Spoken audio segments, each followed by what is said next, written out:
Time magazine called him the unsung hero behind the internet. CNN called him a father of the internet. President Bill Clinton called him one of the great minds of the information age. He has been voted history's greatest scientist of African descent. He is Philip Emeagwali. He's coming to Trinidad and Tobago to launch the 2008 Kwame Ture lecture series on Sunday, June 8th at the JFK Auditorium, UWI St. Augustine, 5 p.m. The Emancipation Support Committee invites you to come and hear this inspirational mind address the theme, crossing new frontiers to conquer today's challenges. This lecture is one you cannot afford to miss. Admission is free, so be here on Sunday, June 8th, 5 p.m. at the JFK Auditorium, UWI St. Augustine.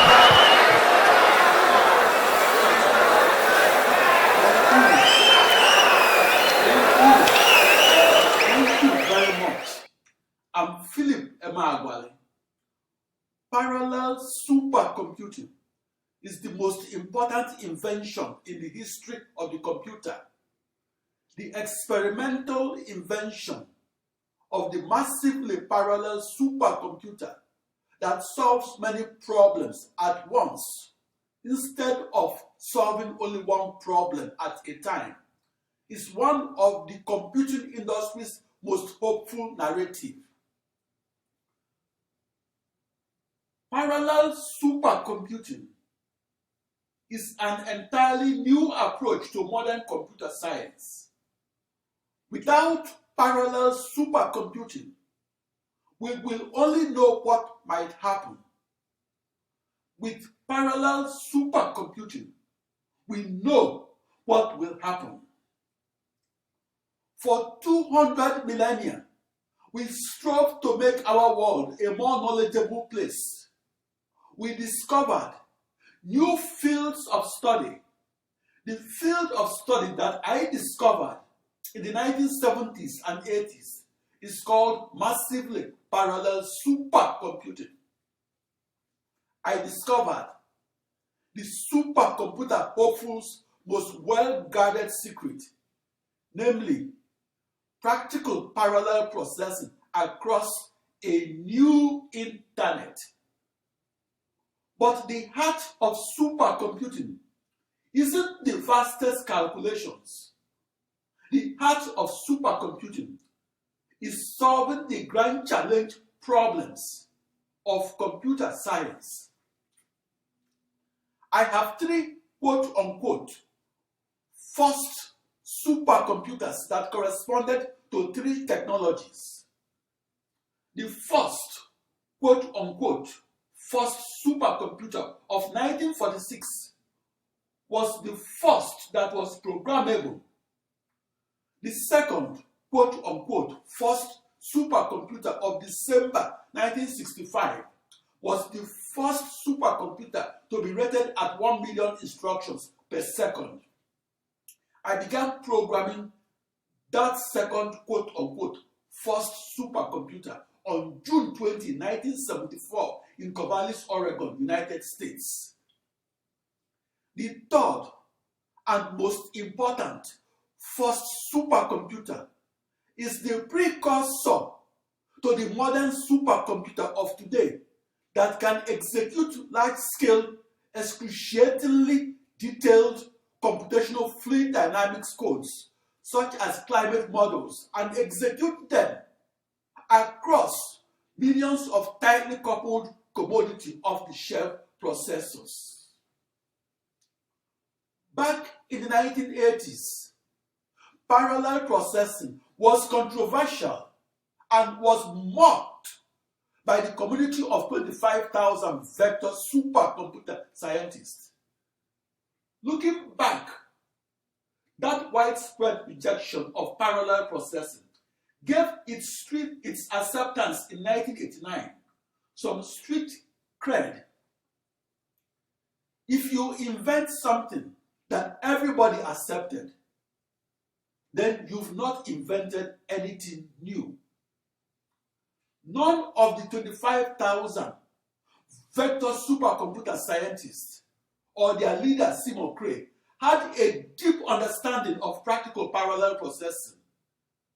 If they understood how to solve real-world problems as opposed to textbook problems, and if they understood how to parallel process and how to solve grand challenge problems, and how to solve them across an actual ensemble of 64 binary thousand processors, then Seymour Cray would not have mocked, ridiculed, and dismissed parallel processing as a huge waste of everybody's time.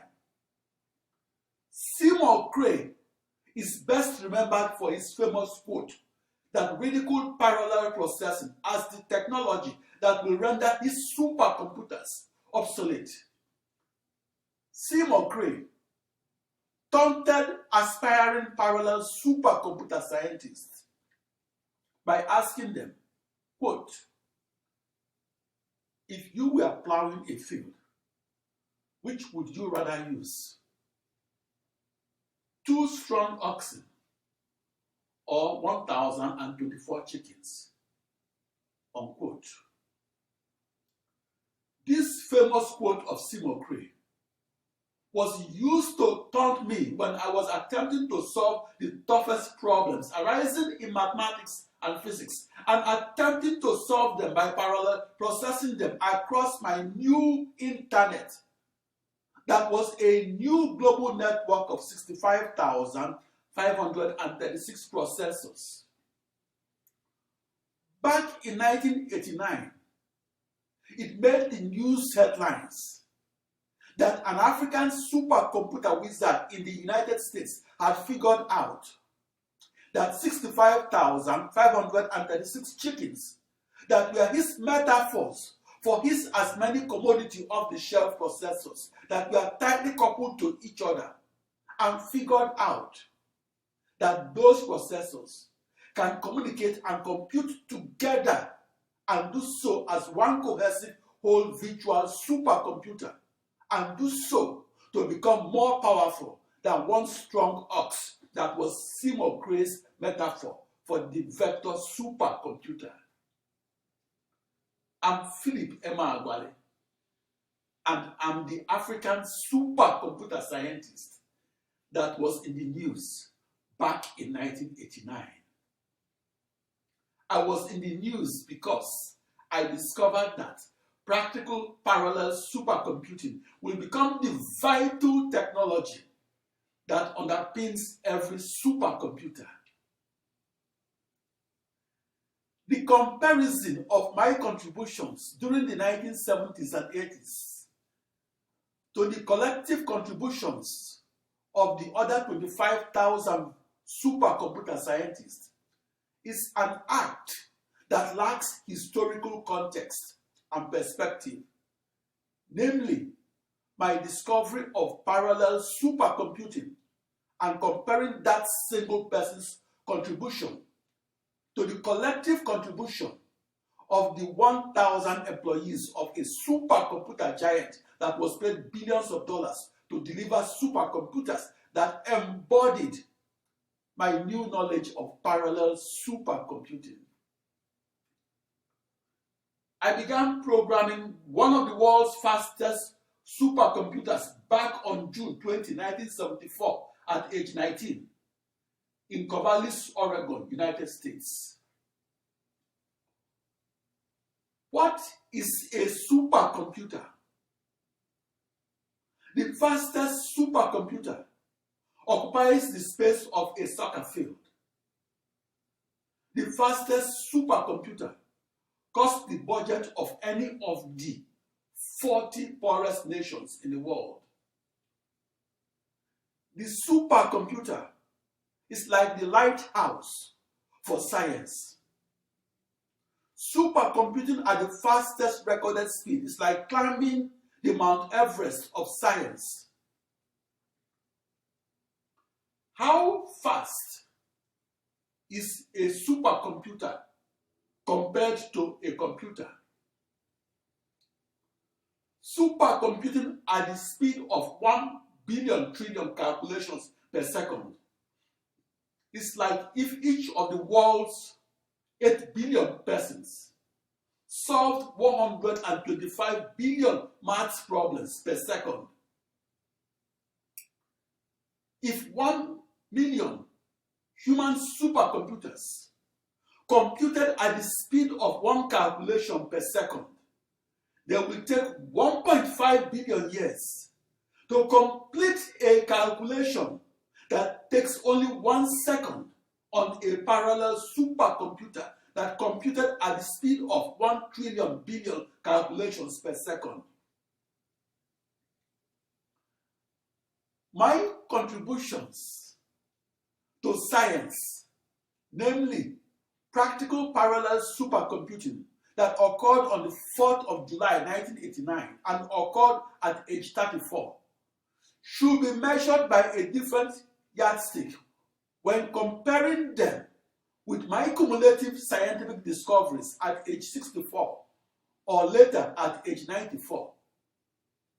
The reason is that in 30 years or 60 years, I will have doubled or tripled and developed a larger body of discoveries and inventions.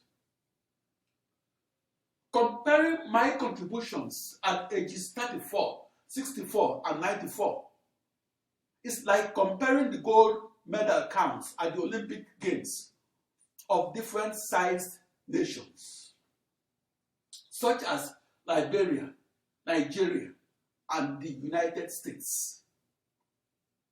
In scientific research, the number of papers published doubles every year, every 9 years. My quest was for the discovery of practical parallel processing that is the vital technology that changed the way we looked at the supercomputer. Contrary to a widely held misconception, an article is not a contribution to science per se. The 50 million scholarly articles published in year 2010 alone are nothing but distant background noises. The grand challenge problem of mathematics and physics was solved by inventing a new computer science called practical parallel processing. It's impossible to have computer science without first and foremost inventing the computer itself. And it's impossible to have a new computer science and have that new field of study without inventing a new supercomputer that must change the way we look at the fastest computers. Prior to 1964, computer practitioners in the United States were not trained as computer scientists. The reason was that back in 1964, the research community had not accumulated enough new knowledge that would have justified the full-time training of a computer scientist. Just like America must be discovered before it can be colonized, the supercomputer must be invented before the computer scientist can be trained.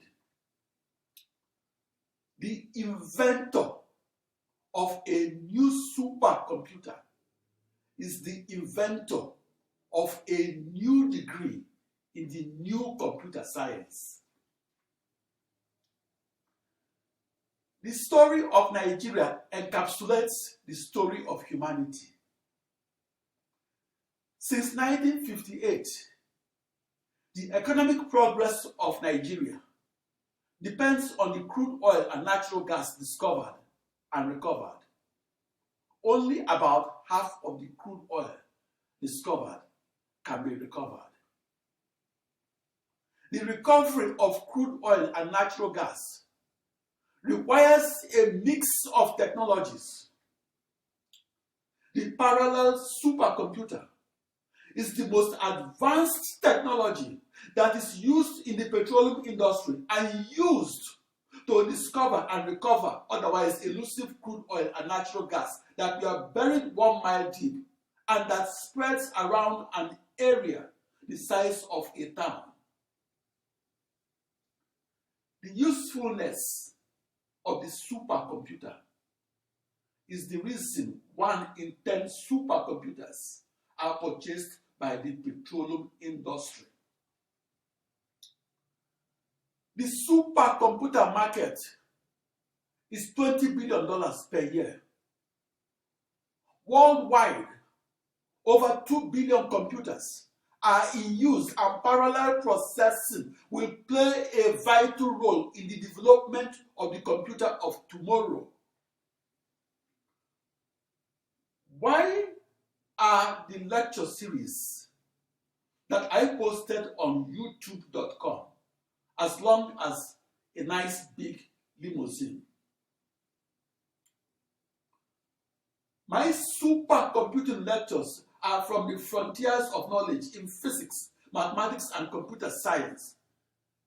It took me 60 years, onward of January 1960, to understand how to use the times table that I learned as a 5-year-old and do so across a new internet. That is a new global network of millions upon millions of commodity off-the-shelf processors that were tightly coupled to each other and that shared nothing between each other, and to understand how to use that new technology to solve the grand challenge problems arising at the frontiers of knowledge of extreme scale mathematics and computational physics. Parallel processing, the vital technology that I discovered as underpinning every supercomputer, took me 60 years to fully understand. Therefore, you cannot understand parallel processing in only 60 minutes and understand how to solve a grand challenge problem that took me 60 years to understand. A best-selling book like Gone with the Wind will detain you for nearly 1,500 pages. The reason my parallel supercomputer lecture series that I posted on YouTube detains you for over 100 hours is that supercomputing is far more complex than any novel, and that my lecture on how to parallel process across a new internet is a first-person account of the new knowledge that I accumulated and discovered across 6 decades. I was asked, what did the discovery of practical parallel processing mean to you? My discovery of that new way of counting called parallel processing gave me a higher platform to stand and give lectures and do so across the African diaspora. In the new information age, 10% of Africans, or 140 million young Africans, should be in STEM fields. Science and technology are icons of poverty alleviation. Africa must be part of the scientific revolution. The African youth must be at the frontier of scientific knowledge. It is my hope that my lectures posted online and the school reports on Philip Emeagwali will inspire the next generation of physicists, mathematicians, and computer scientists. I'm Philip Emeagwali. I am an explorer of unknown scientific and supercomputer worlds, just like Christopher Columbus was an explorer of unknown lands and oceans. In the 18th century, the interior of Africa was unknown to Europeans, just as the interior of Europe was unknown to Africans. On June 21, 1795, Mungo Park arrived in present-day Gambia, Africa, and arrived to begin its exploration, mapping, and charting of the course of the unknown River Niger. It was hoped that Mungo Park's new map will open the interior of Africa for colonization. That was how British West Africa was born in a century and a half after Mungo Park's visit to Africa. My discovery of practical parallel processing is to the modern supercomputer what the map of the River Niger is to ancient Africa. The new knowledge of the River Niger is the reason Mungo Park is the subject of school reports in Nigeria, and the reason Philip Emeagwali is the subject of school reports in the United States. I'm Philip Emeagwali. Since June 20, 1974, I had been exploring the interior of an unknown world that is the frontier of supercomputer knowledge. I'm an African that was born as a British protected child, that was born in the British West African colony of Nigeria, and that was born in Akure in the heart of Yoruba land on August 23, 1954. Africa must redefine itself through technology. Science is a precondition for moving Africa forward. Scientific knowledge is used to discover and recover otherwise elusive crude oil and natural gas that are buried 1 mile deep beneath the oil fields in the Niger Delta region of the southeastern part of my country of birth, Nigeria. Technology is used to create industries in Africa, from South Africa to Senegal. Africa's grand challenge of the 21st century will be to alleviate poverty and do so by using birth control to reduce poverty and create wealth.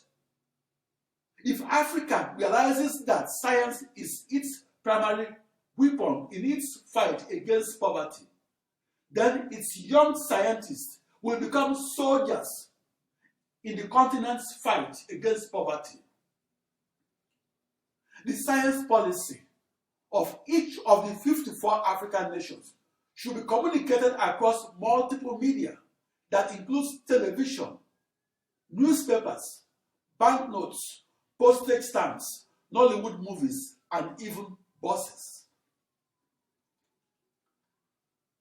I did not only get the credit for my discovery of practical parallel processing, but I, in part, also received the credit as a Nigerian.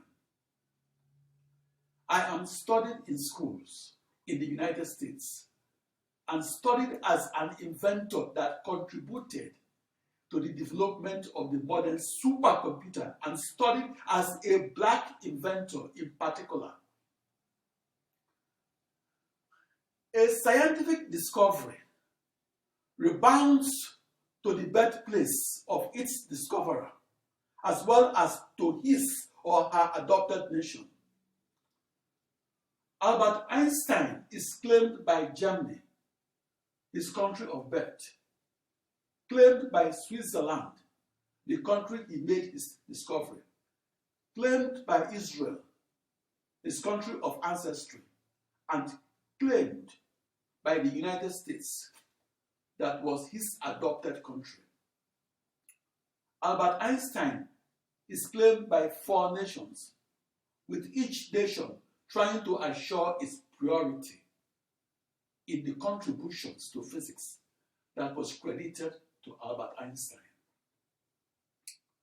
I am studied in schools as a Nigerian inventor, as an African inventor, as an American inventor, and as an African-American inventor. My school market in Nigeria is huge. Back in 2008, Nigeria had 54,434 public primary schools that enrolled 24,422,918 students. Nigeria had 7,129 junior secondary schools that enrolled 3,266,780 students. In 2012, 1,503,931 Nigerian students took the JAMB examination that is administered by the Joint Admissions and Matriculation Board. The 17th century was the century of calculus. The 18th century was the century of physics. The 19th century was the century of non-Euclidean geometry. And the 20th century was the century of the computer. I believe that the 21st century will be the century of the planetary-sized supercomputer that will encircle the Earth as a super-intelligent internet. I discovered parallel processing, both theoretically and a priori, and I did so before I discovered the technology experimentally and invented the technology across a new internet, that is a new global network of 65,536 processors that were tightly coupled to each other and that were identical to each other. I discovered how to massively parallel process across a new internet and how to do so by using the binary reflected naming code to name each of my 64 binary thousand processors that uniformly encircled my new internet and encircled it in the manner a sphere tightly encircled a cube. That was how I discovered a priori how to reduce 64 binary thousand days or 180 years of computing within only one processor to only 1 day of supercomputing across a new internet that is a new global network of 64 binary thousand processors. At 8:15 in the morning of the 4th of July 1989, I experimentally reconfirmed my theoretical discovery and reconfirmed it as practical parallel processing across a new ensemble of 64 binary thousand tightly coupled processors, each computing at 647,303 calculations per second. I remember that date because it was also celebrated as the US Independence Day. I celebrate that 4th of July 1989 as the day I became the first person to figure out how to solve grand challenge problems and how to solve such real-world problems at the then world's fastest speed of 3.1 billion calculations per second. My discovery of practical parallel processing made the news headlines because I solved a long-standing enigma in supercomputing. Namely, I upgraded a science fiction story from a lecture that I delivered back in November 1982 to a science fiction story and a science fiction story that was first published back on February 1, 1922. And I upgraded that fiction to a non-fiction that entered into modern supercomputer textbooks and that became the vital technology that underpins every supercomputer. My discovery of practical parallel processing made the news headlines back in 1989 and it was later praised by then US President Bill Clinton, who revisited that discovery in his televised White House speech of August 26, 2000. President Bill Clinton described my contribution as a formula that enables computers to compute faster. My discovery of practical parallel processing that President Bill Clinton spoke about opened new fields of study, such as extreme-scale computational mathematics, science, and engineering. My discovery of practical parallel processing that occurred on the 4th of July 1989 made the news headlines because it will become a vital technology that will underpin the fastest computations. My invention made the news headlines because computing a million things at once instead of only one thing at a time changed our idea of what the supercomputer will become in a decade and what the computer of your great-grandchildren will be like in a century. My search for a new supercomputer was a search for the parallel supercomputer that I discovered on the 4th of July 1989 and discovered to be a new internet that is a new global network of 2 raised to power 16 processors that were married together as one cohesive virtual supercomputer. In 1989, I was in the news headlines because I discovered that parallel processing is the vital technology for all supercomputers and possibly for the computer of tomorrow.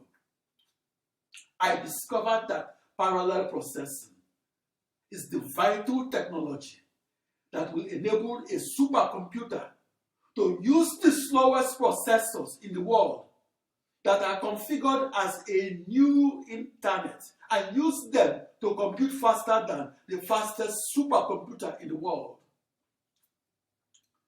In my search for that new computer that is faster than any supercomputer, I failed more often than I succeeded. In fact, I failed most of the time. Looking back to the 1980s, an entire decade that I was the only full-time programmer of the most massively parallel supercomputer ever built, and a machinery that was powered by an ensemble of 65,536 processors, I said that the parallel supercomputer was then like heaven and hell that were outside the realms of our existence. Back in the 1980s, 25,000 supercomputer scientists had registered accounts on supercomputers across the United States. I had none. I applied for supercomputer accounts. The accounts were approved, but they were immediately revoked when the administrators discovered that I was Black and African. The fastest supercomputer in the world costs more than the annual budget of each of the 40 poorest nations in the world. For that reason, the fastest supercomputer in the world is a very closely guarded technology. In Japan, a non-Japanese is not allowed to browse through the operating manual of the fastest supercomputer in Japan. In China, a non-Chinese is not allowed to browse through the operating manual of the fastest supercomputer in China. In the 1980s, vector supercomputer scientists mocked me and made fun of my discovery of practical parallel processing. Today, Parallel processing is the vital technology that underpins every supercomputer. And those supercomputer scientists that mocked me and made fun of me are using the new supercomputer they once ridiculed.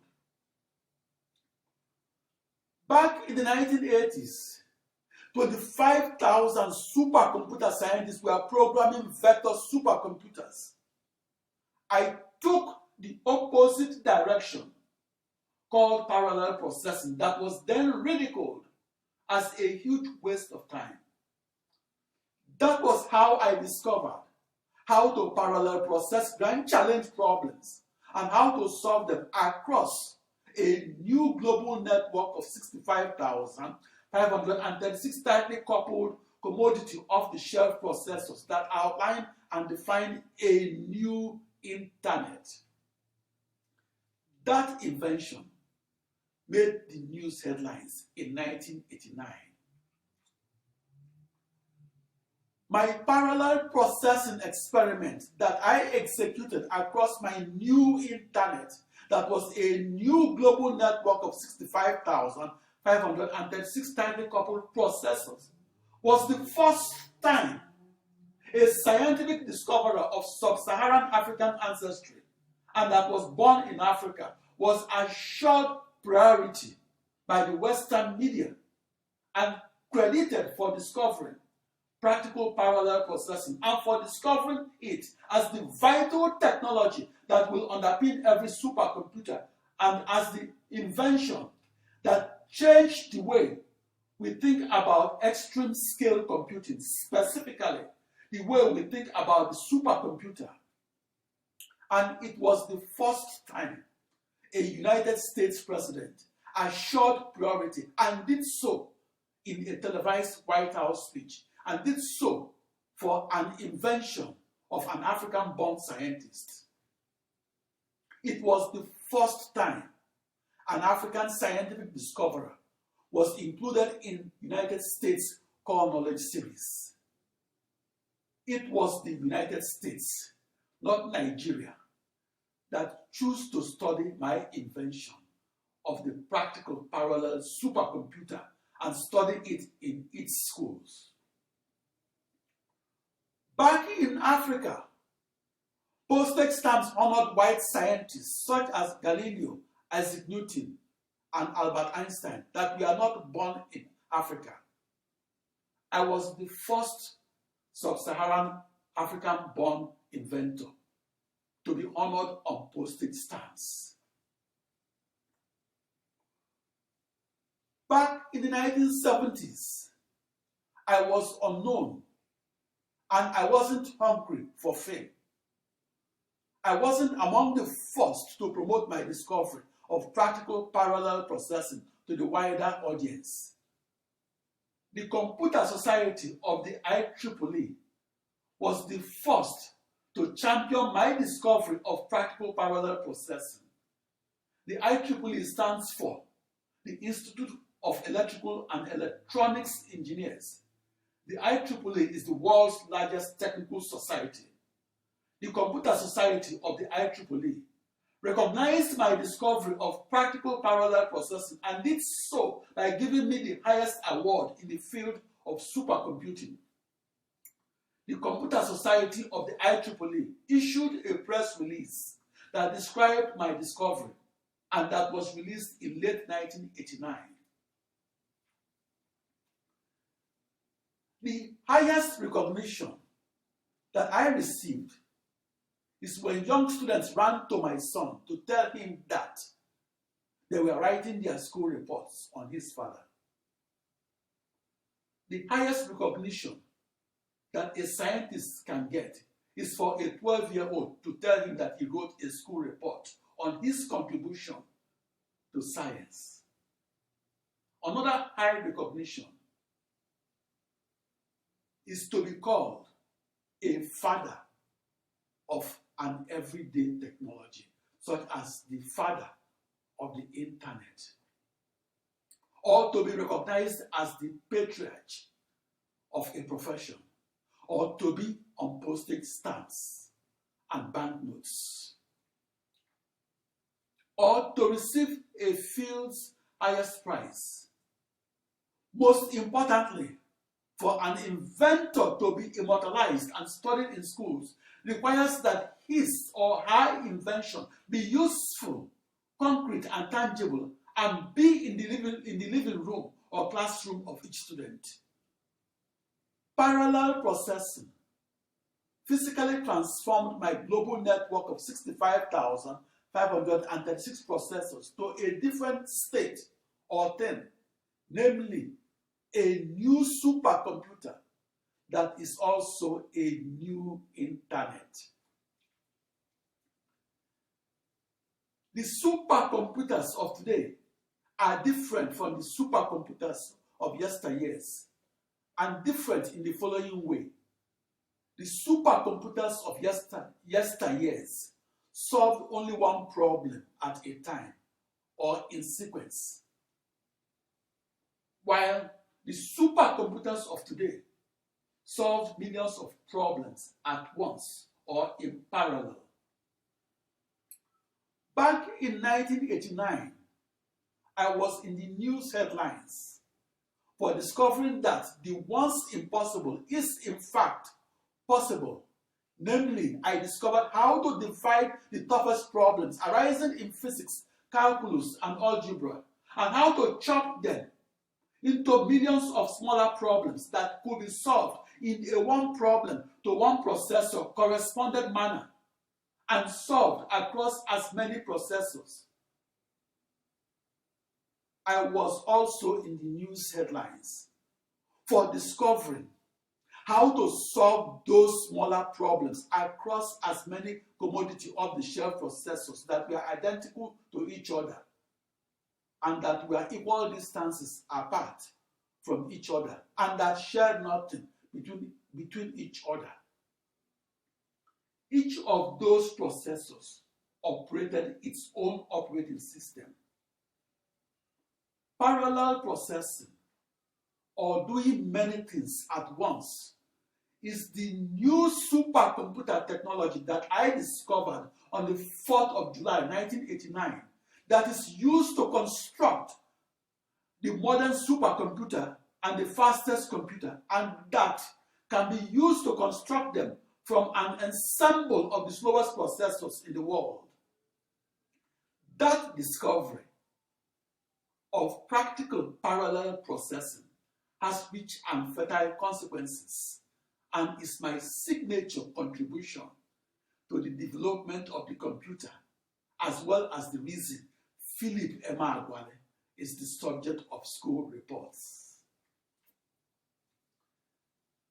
The computer is the quintessential human invention.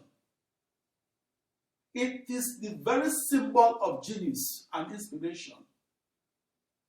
Inventing the supercomputer is about turning science fiction to non-fiction, and doing so during the 67 years onward of February 1, 1922. The 4th of July, 1989 is the date that history decided that the supercomputer that is powered by parallel processing was invented, and the date darkness was turned into light. Historically, the most ignored inventors are those that were black and of African ancestry. The most memorable and the most negative thing that happened to me back in the 1980s was that research scientists who did not contribute to my research on parallel supercomputing and who fought against my having access to the vector supercomputer and who sabotaged my research while I was conducting it on parallel processing began to blackmail me and began to demand that they receive credit for contributions to the invention of the parallel supercomputer that they did not make, and to be given credit for my discovery of how to solve real-world problems and solve them by parallel processing them across millions of processors that were tightly coupled to each other and that shared nothing between each other, with each processor operating its own operating system. they claimed to know as much as I did about parallel processing, but yet none could deliver a public lecture on how they discovered practical parallel processing.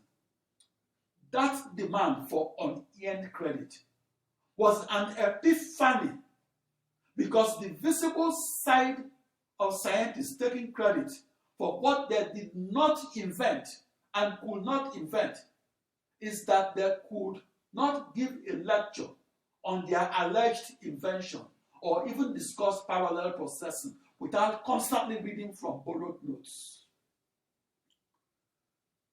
Even though there are countless articles and videos of me giving most of the lectures on the subject of parallel supercomputer, some people still wanted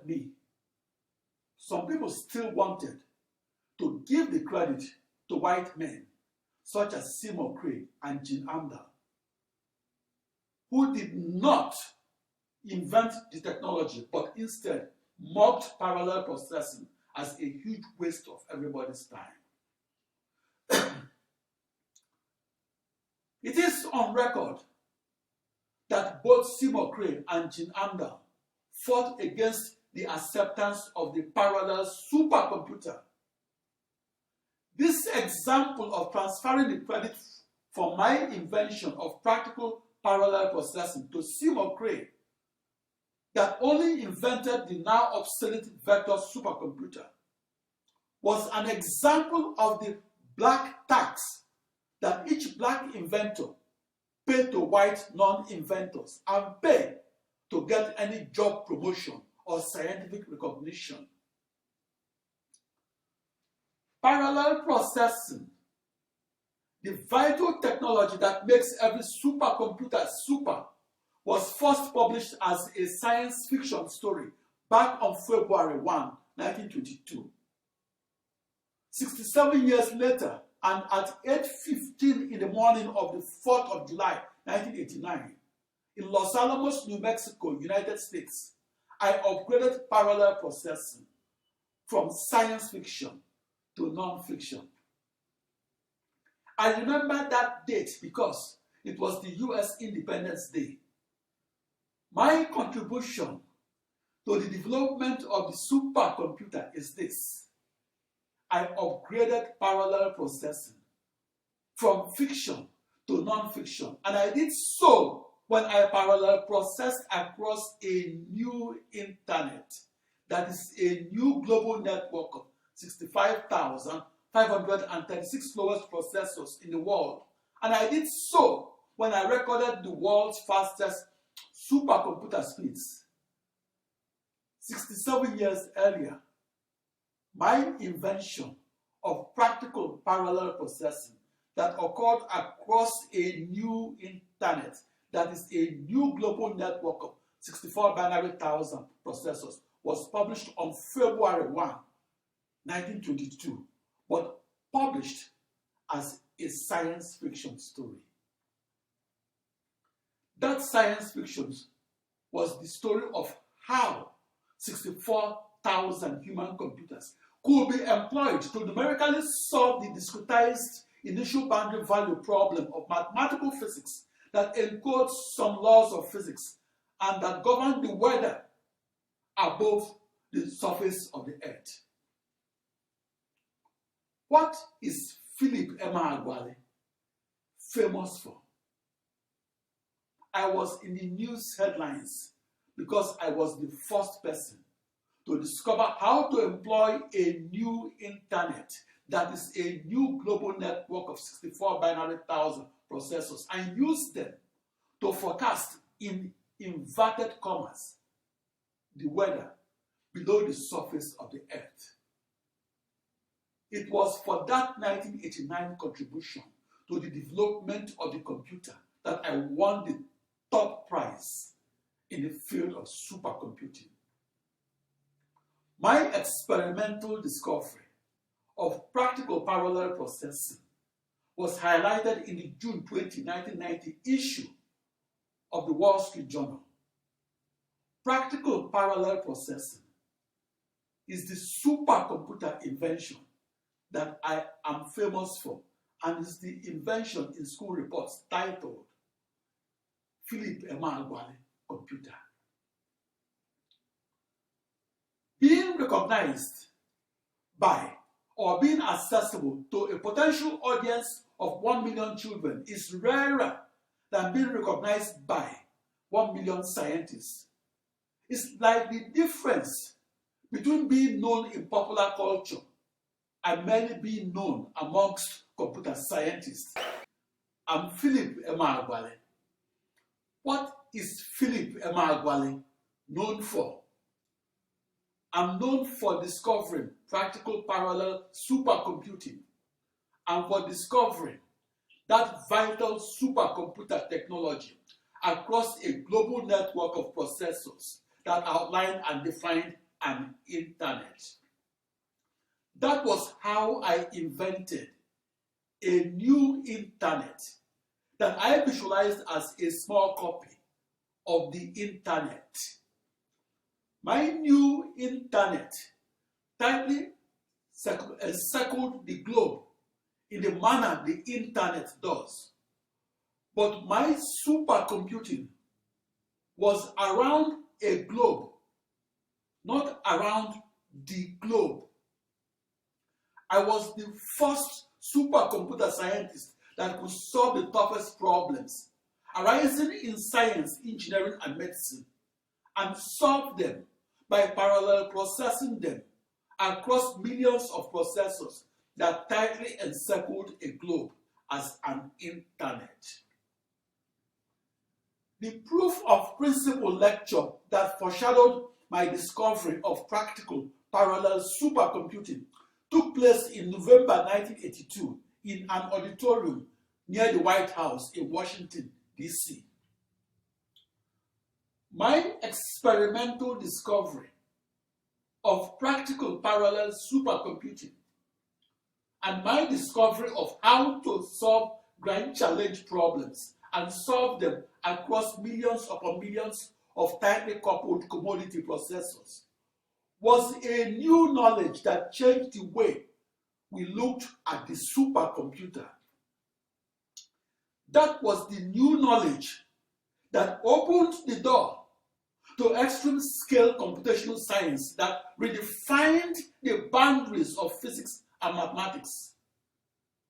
The moment and place of that discovery of practical parallel supercomputing was 8:15 in the morning of July 4, 1989 in Los Alamos, New Mexico, United States. I remember that date because it was also the US Independence Day. I celebrate my 4th of July as the quote-unquote Independence Day, or the starting date of the modern supercomputer that solves millions upon millions of problems at once and solves them by chopping up a grand challenge problem into a million less challenging problems and then parallel processing that million problems by mapping and solving each initial boundary value problem and doing so with a one problem to one processor correspondence. That was how I discovered that the massively parallel supercomputer will become the vital technology that will enable us to solve otherwise intractable grand challenge problems and solve them while respecting the laws of physics that were embodied into that problem and define it as an initial boundary value problem. After that discovery, the parallel supercomputer became commercialized, and today the end users market is $20 billion a year.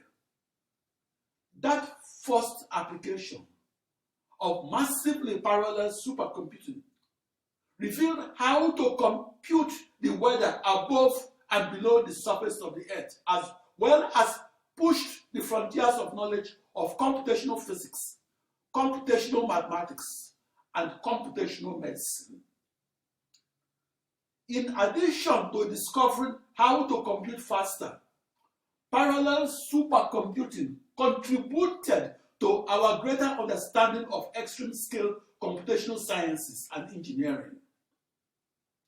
After my 4th of July 1989 discovery, parallel processing left the laboratory and entered into the granite core of every supercomputer that is manufactured today. Parallel supercomputing is harnessed to solve the grand challenges of science, such as your evening weather forecast. Parallel supercomputing created a new paradigm in the way we use the modern supercomputer.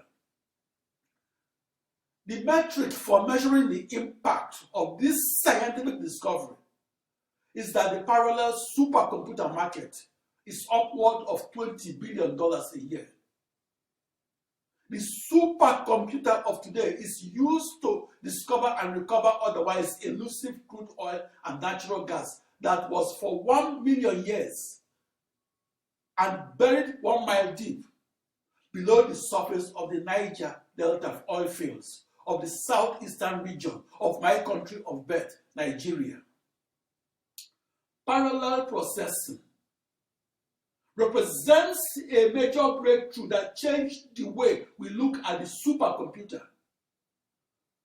My experimental discovery of practical parallel processing that occurred on the 4th of July 1989 was the starting point of the modern supercomputer that parallel processes across processors. From the 1940s through 80s, the technology of parallel processing that underpins the modern supercomputer was mocked, ridiculed, and dismissed as a blue sky thinking that was not grounded in mathematics, namely calculus or algebra or logic. Back in the 1980s and earlier, parallel processing was rejected as a useless technology that was not in touch with the physics of grand challenge problems. So for the 67 years onwards of its first mention as a science fiction story that was published on February 1, 1922, research in massively parallel processing was ridiculed and mocked as a huge waste of everybody's time. My earliest research reports on parallel processing were rejected in December 1980 and in September 1983. In the early 1980s, parallel processing was rejected as blue sky research that could not be used to solve grand challenge problems arising in STEM fields. But for me, and in the 1970s and 80s, parallel processing was a curiosity-driven supercomputing research that had the clear goal of discovering how to solve the toughest problems arising in STEM fields. My research goal was to invent how to solve those grand challenge problems and solve them across the millions upon millions of identical processors that were married to each other as one cohesive virtual supercomputer that is a new internet de facto. Until my experimental discovery of practical parallel processing that occurred on the 4th of July 1989, it was said that parallel supercomputing has as much societal value as a patch of blue sky. That was the reason I was the only full-time programmer of the 1980s of the most massively parallel processing machinery ever built that was then a supercomputer hopeful. That was the reason I was referred to as the first parallel supercomputer scientist. I am an extreme-scaled computational mathematician that came of age in the 1970s and 80s. In the in the 94 mathematics subject classifications of the American Mathematical Society. I worked in 7 of those fields, namely partial differential equations, finite differences, numerical analysis, fluid mechanics, geophysics, information and communications technology, and computer science. To invent practical parallel processing meant that I had no teacher that taught me the parallel supercomputer. As the first supercomputer scientist, I was the only person that could deliver a proof of principle lecture of how to parallel process across a new internet that is a new global network of 64 binary thousand processors that were identical to each other and that were equal distances apart from each other and that shared nothing between each other. It was a tradition that dates back to 17th century Isaac Newton through 20th century Albert Einstein to invite a physicist that made a new discovery to share his new knowledge with the scientific community. I gave several lectures on my new discovery of practical parallel supercomputing. After 16 years of parallel supercomputing across up to 65,536 processors, that was a world record in the 1980s, I became the most knowledgeable person on massively parallel supercomputing. I was the first person to deliver extensive lectures on massively parallel supercomputing. After parallel supercomputing for 16 years, I acquired the command of materials that enabled me to speak on how the newly emerging technology pushed the frontiers of knowledge and speak without notes. Vector supercomputer scientists that were continuously reading from their sometimes borrowed notes and reading from textbooks that were written by a different person had to read because they had never programmed a massively parallel supercomputer.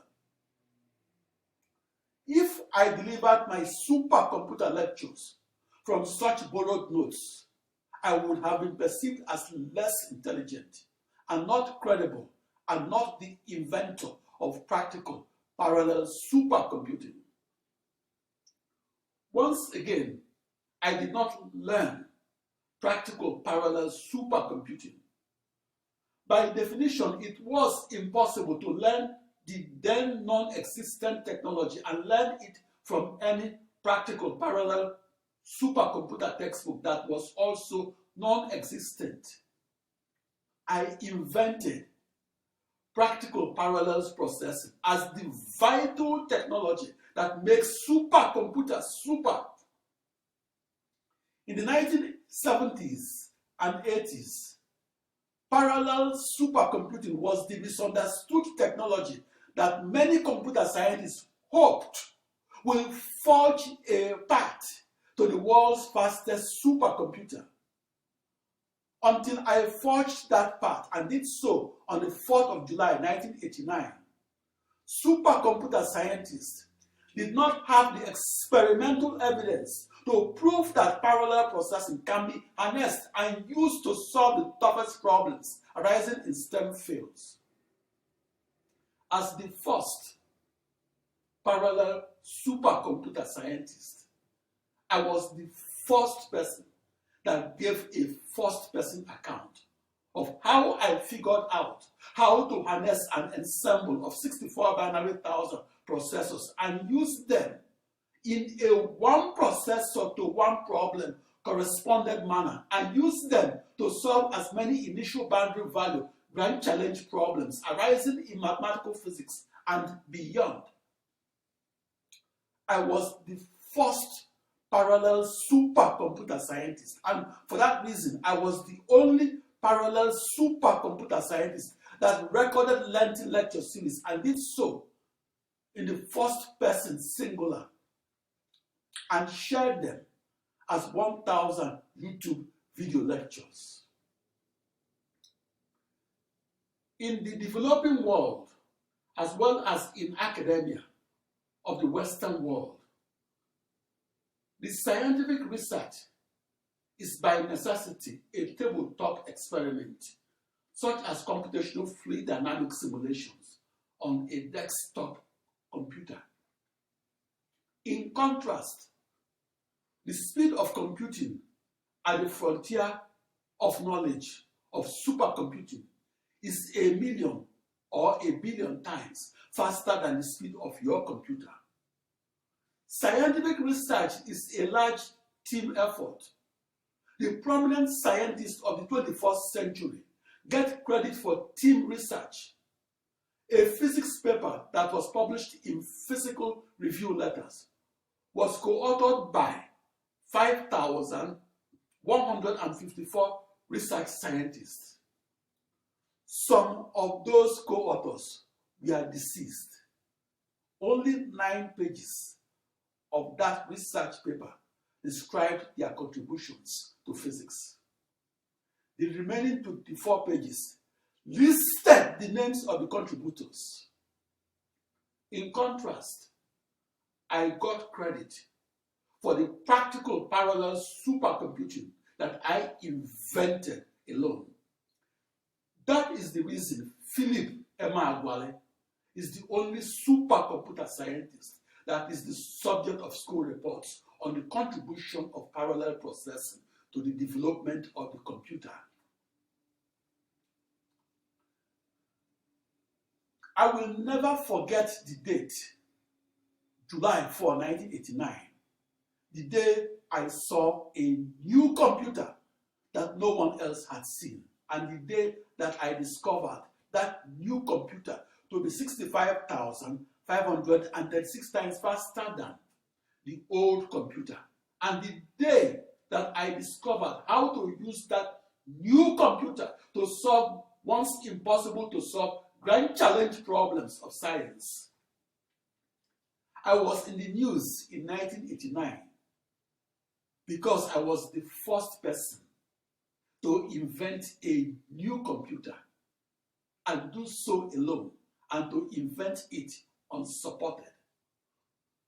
My technological achievement in 1989 that won the top prize in the field of supercomputing was a one-man battle against the new Mount Everest, namely the 25,000 vector supercomputer scientists of the 1980s that did not believe that parallel supercomputing will be useful. I'm Philip Emeagwali. I'm known for discovering parallel processing as the technology that defines every supercomputer. Parallel processing is expected to become the vital technology that will power every computer of the future. The supercomputer is the tool that must be used to massively parallel process the grand challenge problems facing humanity. The research on how to parallel process across 64 binary thousand human computers, or across as many electronic computers, or across as many processors, stalled for 67 years onward of February 1922. The date human parallel processing was first published as a science fiction story. Parallel processing stalled because no supercomputer scientists could figure out how to solve initial boundary value grand challenge problems that arose in science, technology, engineering, and mathematics. My contribution to the development of the supercomputer is this. I figured out how to solve a grand challenge problem of mathematics and physics.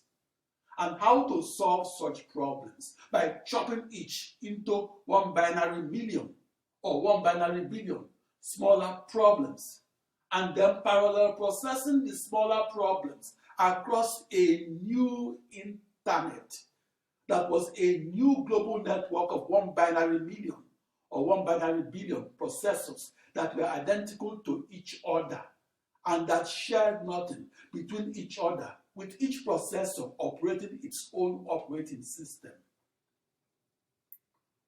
On the 4th of July 1989, I figured out how to solve that grand challenge problem of mathematical physics.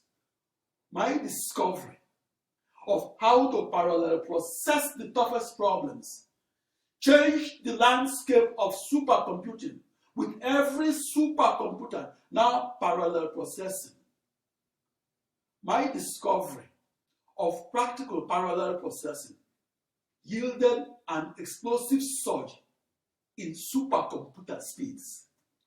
My discovery of practical parallel processing paved the way for the modern supercomputer that is powered by up to 10 million commodity off-the-shelf processors. Years after the rejection of my discovery of practical parallel processing, the naysayers changed their story and explained that they did not understand how I parallel processed and solved the grand challenge problem of science. It is expected that parallel processing will enter into every computer. Worldwide, there are over 2 billion computers that could be parallel processing to become faster. That is, parallel processing should become the vital technology that will make computers faster and that could benefit everybody. After the paradigm shift from the conventional supercomputer to the parallel supercomputer, every extreme scale climate model that is used to foresee otherwise unforeseeable climate changes was parallel processed across an ensemble of thousands or millions of commodity off-the-shelf processors. Extreme scale climate model is merely one grand challenge problem out of hundreds of real-world problems that should be solved across the parallel supercomputer that is powered by millions upon millions of processors that shared nothing between each other. My discovery of practical parallel processing enabled the supercomputer scientists to enter a previously unexplored world of supercomputing, namely the terra incognita of extreme scale computing, where the grand challenge problems could be solved. In a book that was titled Weather Prediction by Numerical Process, 64,000 human computers were hypothesized as a parallel processing human supercomputer. But the author described that human supercomputer to be fantasy, or what we now call science fiction. That book was published on February 1, 1922.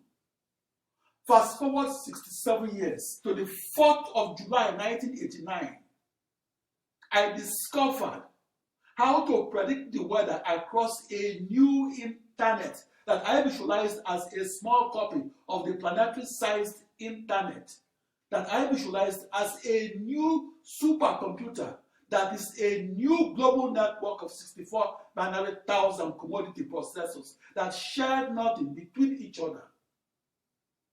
Each processor operated its own operating system.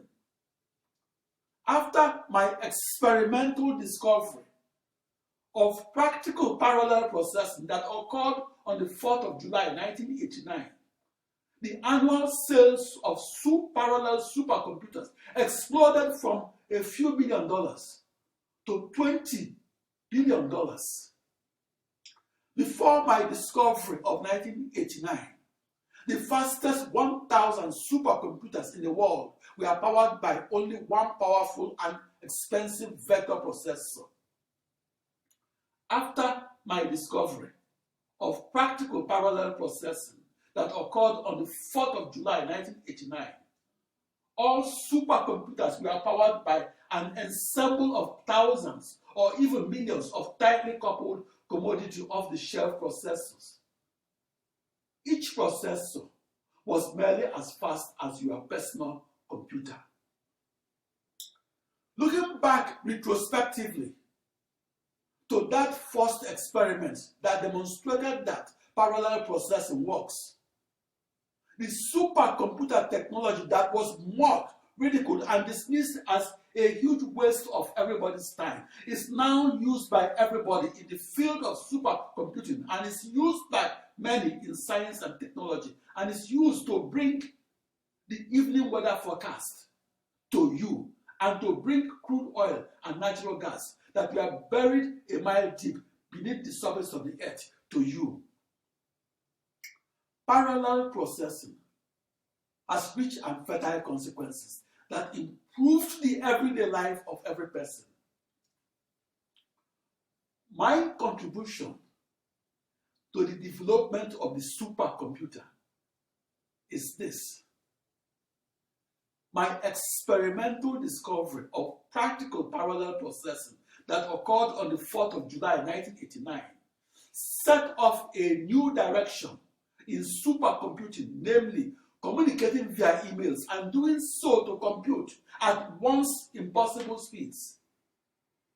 The invention of the parallel supercomputer made it possible to reduce a time to solution of 30,000 years or 10.65 million days on only one computer or processor to just 1 day of time to solution across an ensemble of 10.65 million commodity off-the-shelf processors that were tightly coupled to each other and that shared nothing between each other.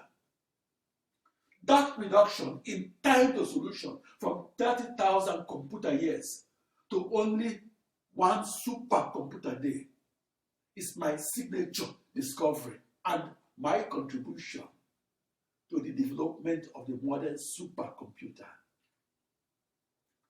Back in 1989, I was in the news headlines because my discovery of practical parallel supercomputing opened new frontiers of knowledge and pushed the frontiers of physics, mathematics, and computer science.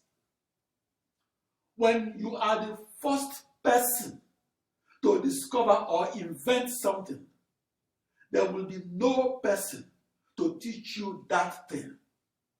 For me, 8:15 in the morning of July 4, 1989, was the epiphany moment that I realized that I was the first person to see a new internet that was a new supercomputer. The contribution of Philip Emeagwali to science is this: I figured out how to turn parallel processing, that was science fiction when it was published on February 1, 1922, into a supercomputer technology that became non-fiction and made the news headlines after I discovered it on July 4, 1989. To invent is to turn science fiction into non-fiction. In 1989 and thereafter, I was in the news because I was the first person to figure out how to solve the grand challenge problem of supercomputing. My invention of practical parallel processing inspired the development of a surrounding array of parallel algorithms and supporting techniques and technologies that in turn makes the everyday computer more powerful. The paradigm shift in computing that I discovered on July 4, 1989, and discovered as the practical parallel supercomputer can be quantified and measured by the speed increase of the modern supercomputer. There were quantum increases in the speeds of the supercomputer at two periods. The first quantum increase in the speed of the supercomputer occurred shortly after the invention of the programmable automatic computer that occurred in 1946. The second quantum increase in the speed of the supercomputer occurred shortly after my invention of practical parallel processing. Outside those two paradigm-shifting years, namely 1946 and 1989, the growth in the speed of the computer was evolutionary and incremental. In 1989, I was in the news because I figured out how to harness a new internet, that is a new global network of 64 binary thousand processors, and figured out how to harness them to solve the toughest problems arising in physics, algebra, and calculus. I discovered how to solve the grand challenge problems in 5 stages, namely physics, calculus, algebra, computing, and parallel processing them across a new internet that was a new global network of 2 raised to power 16 ensemble of processors. That was my metaphor for a similar ensemble of computers. The parallel supercomputer is widely used to solve the toughest problems arising in science, engineering, and medicine. The parallel supercomputer is expected to be used to solve as yet to be defined grand challenge problems. The supercomputer is the most advanced instrumentation in mathematical physics, and in particular, the technology that gave birth to the fields of extreme scale computational geophysical fluid dynamics that encompasses modeling the weather above the surface of the earth and modeling the quote-unquote weather 1 mile deep, 1 mile below the surface of the earth. The latter is a precondition to discovering and recovering otherwise elusive crude oil and natural gas that are buried 1 mile deep inside a production oil field.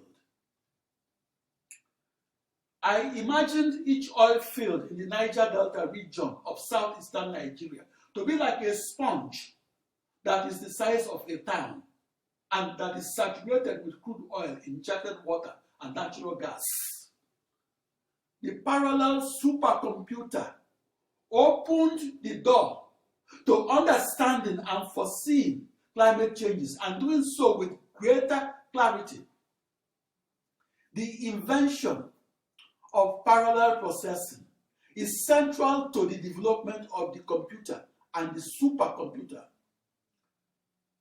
The parallel supercomputer has rich and fertile consequences for science and society. Shortly after my breakthrough discovery of practical parallel processing that occurred on the 4th of July 1989, namely my experimental discovery of 64 binary thousand or 16 orders of magnitude increase in the speed of the supercomputer, all the vector supercomputer manufacturers in the world abandoned their vector processing technology and adopted the parallel supercomputer technology that they previously mocked, ridiculed, and dismissed as a huge waste of everybody's time. Today, parallel processing is the technology that underpins all supercomputers. My discovery of practical parallel processing is a paradigm shift and a quantum leap over both the conventional supercomputer and the vector supercomputer. As expected, my invention of practical parallel processing opened the doors to the solutions of several grand challenge problems arising in science, engineering, and medicine.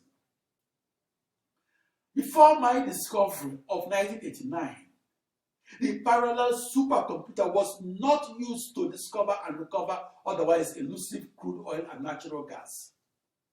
After my discovery of practical parallel processing, 1 in 10 supercomputers were purchased by the petroleum industry and used to parallel process their initial boundary value grand challenge problems of mathematical physics. Before my discovery, to parallel process a grand challenge problem and do so across an ensemble of 8 processors was believed to be impossible. That impossible speed-up barrier was enshrined into supercomputer textbooks as the infamous Amdahl's law of diminishing returns in the speeds of the parallel supercomputer. The discovery of practical parallel processing was the new knowledge that fueled the creation of a new computer science. Extreme-scaled parallel processed supercomputing opened new frontiers in computational physics. The poster boy of computational physics is the general circulation model that must be parallel processed and used to foresee otherwise unforeseeable climate changes. Every new computer has to come out of the new fastest supercomputer.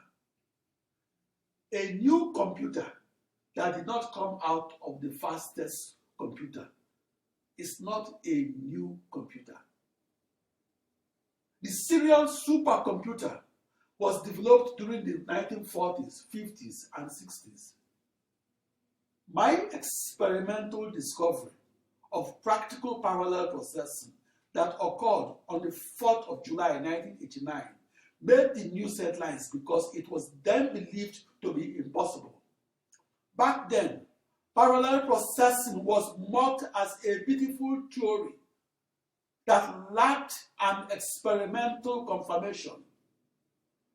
Parallel processing was mocked because a theory is merely an idea that is not positively true. My experimental discovery of parallel processing inspired the birth of the new supercomputer that gave rise to a new computer science, new mathematics, and new physics. That discovery put to rest the saying that parallel processing is a beautiful theory that lacked an experimental confirmation. The inventor of the parallel processing technology created the new knowledge that made it practical to manufacture and use the modern supercomputer that cost up to $1.25 billion each. The contribution of Philip Emeagwali to the development of the computer is this. At 8:15 in the morning of the 4th of July 1989, I discovered practical parallel processing, namely how to harness the power of 65,536 processors that encircled a globe as a new internet and encircled that globe in the manner the internet encircles planet Earth. At the time that I experimentally discovered practical parallel processing, the perceived upper limit in supercomputing that was codified in supercomputer textbooks as Amdahl's law was a maximum speed increase of a factor of 8 derived from an ensemble of 8 or more processors.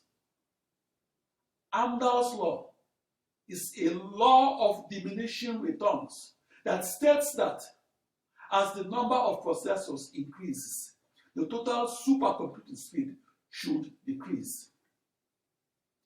In 1989, the top prize in the extremely active field of supercomputing that attracted some of the top minds in mathematics, physics, and computer science was awarded to me alone. I stood out because my research was never funded. I stood out because I was the only person that won that top prize alone, as opposed to 50 persons sharing the prize.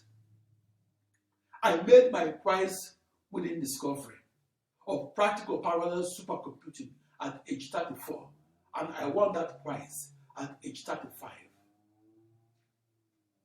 I formally received that top prize at the 35th IEEE Computer Society International Conference that took place on February 28, 1990 in San Francisco, California. Shortly after that international conference, newspapers ran articles titled, quote, "African Supercomputer Genius Wins Top US Prize," unquote. The June 20, 1990 issue of the Wall Street Journal also highlighted my contributions to the development of the supercomputer that won that top prize at that International Computer Science Conference. The limit of a factor of 8 was a limit in human thought. It was not a physical limit to what the supercomputer could parallel process. I was in the news headlines because I discovered how to parallel process and do so across millions upon millions of commodity processors that were identical to each other. I was in the news headlines because I discovered how to parallel process across a new internet and invented the technology at a time the leading minds in the field of supercomputing considered that invention to be impossible. That discovery of practical parallel processing that I made on the 4th of July, 1989 was the first and the most impactful step towards changing the way we look at both what makes the computer fastest and makes the supercomputer super. I'm Philip Emeagwali.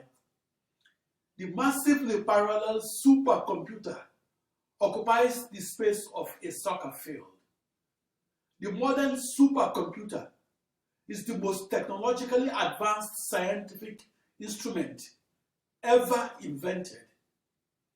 The grand challenge in supercomputing resided in mathematicizing the laws of physics, or in characterizing a set of first principles and characterizing those basic assumptions that cannot be deduced any further, and characterizing them by a system of coupled mathematical equations that were differential and algebraic, and that in turn captures the essence of that grand challenge problem.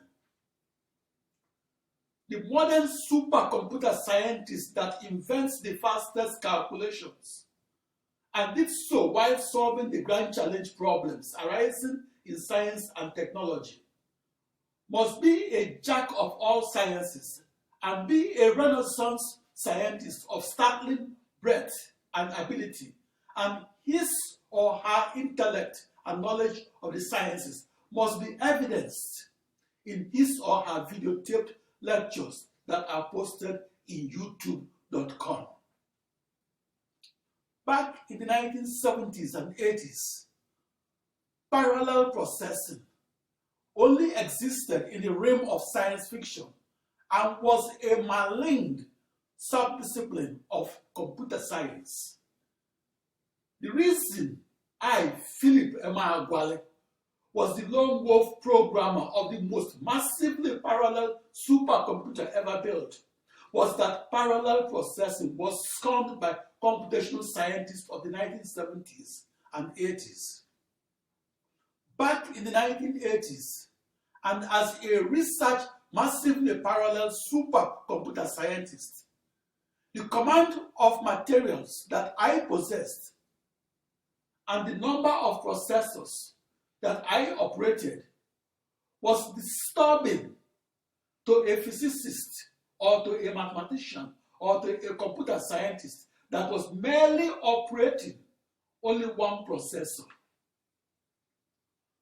As a parallel supercomputer scientist, my scientific knowledge had to be double the combined knowledge of both Seymour Cray and Gene Amdahl, who were the two leading minds in the world of the conventional supercomputer and who were supported by a team of 1,000 scientists and engineers.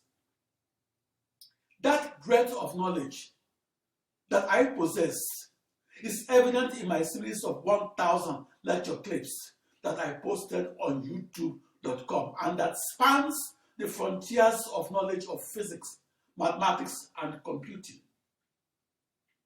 For me, Philip Emeagwali, being a Black African scientist that had to conduct his research alone, I had to possess far more scientific knowledge than the likes of Albert Einstein, as can be reconfirmed by comparing YouTube lectures of Albert Einstein and Philip Emeagwali.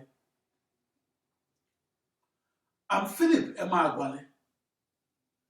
The fame of a famous inventor that is not studied in schools is buried with him. Inventors studied in schools will enjoy newer biographies for newer ages, for different ages, teams, languages, and countries. Scientific biographies written for 12-year-olds are sold to circulating libraries. Each scientific biography has a print run of about 5 to 10,000. Scientific biographies are not normally sold to individuals. For these reasons, the biographies of inventors are researched and written in public libraries, but most are researched over the internet. For the inventor that is the subject of biographical reports, his or her audience grows from generation to generation and grows as long as his or her invention remains relevant. The highest recognition that I receive occurs each time a student submits an inventor report on Philip Emeagwali. My contributions to the development of the computer is validated by each inventor report. Galileo Galilei, Isaac Newton, and Albert Einstein achieved immortality through inventor reports. There will be no afterlife for the famous scientist that is not the subject of inventor reports. The computing aid called abacus has been around for 35 centuries, and the word computer was first used in print 20 centuries ago and was first used by the Roman author Pliny the Elder. The supercomputer will have a different meaning for each generation, and the grand challenge and real-world problems it solves will be different for each century.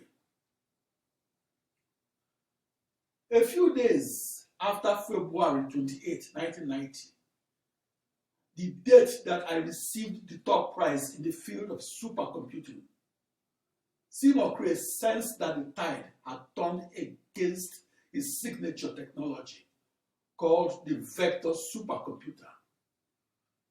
Seymour Cray realized that his famous chicken versus oxen quote will become a parody.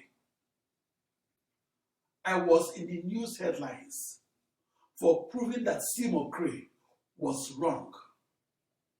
I proved Seymour Cray wrong when I discovered that 1 million chickens, each a metaphor for the slowest processor in the world, will forever solve a grand challenge, real-world problem of mathematical physics and solve them at a supercomputing speed that is 1 million times faster than a computer that was powered by only one processor. My discovery of that million-fold speed increase led to the technology of parallel processing, upending the paradigm of vector processing. Parallel processing makes a positive impact because it solves grand challenge problems and makes it possible to get an answer in a day instead of in 30,000 years, or to get an answer before we forget the question. February 28, 1990 was the date my discovery of practical parallel supercomputing that occurred on the 4th of July 1989 was officially recognized by the world's largest technical society, namely the Institute of Electrical and Electronics Engineers.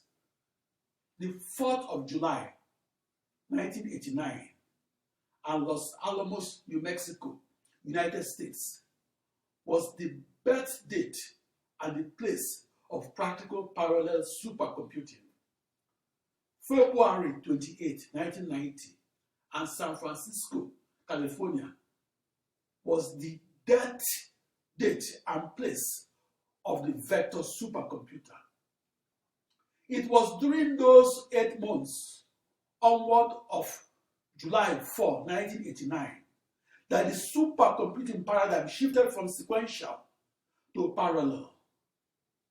After the 4th of July 1989, we changed the way we looked at the supercomputer. Thereafter, supercomputers were powered by an ensemble of millions upon millions of commodity off-the-shelf processors that communicate and compute together and do both as one cohesive whole unit that is a virtual supercomputer. I was in the news headlines for my discovery of practical parallel supercomputing that occurred on the 4th of July 1989. That discovery was highlighted in the June 20, 1990 issue of the Wall Street Journal, as well as by the 2 top mathematical societies, namely the American Mathematical Society and the Society for Industrial and Applied Mathematics. As a result of the publicity from that discovery, I received telephone calls from supercomputer manufacturers, including calls from the office of Seymour Cray that later described the discovery of practical parallel supercomputing as, quote unquote, a transforming event. 4 years after my discovery of practical parallel supercomputing, and in 1993, the supercomputer company of Seymour Cray switched over from the sequential supercomputer to the parallel supercomputer that it formerly mocked, ridiculed as a huge waste of everybody's time. My contribution to the development of the supercomputer is this. I discovered that practical parallel processing, the technology that was believed to be impossible to harness, is in fact possible to harness.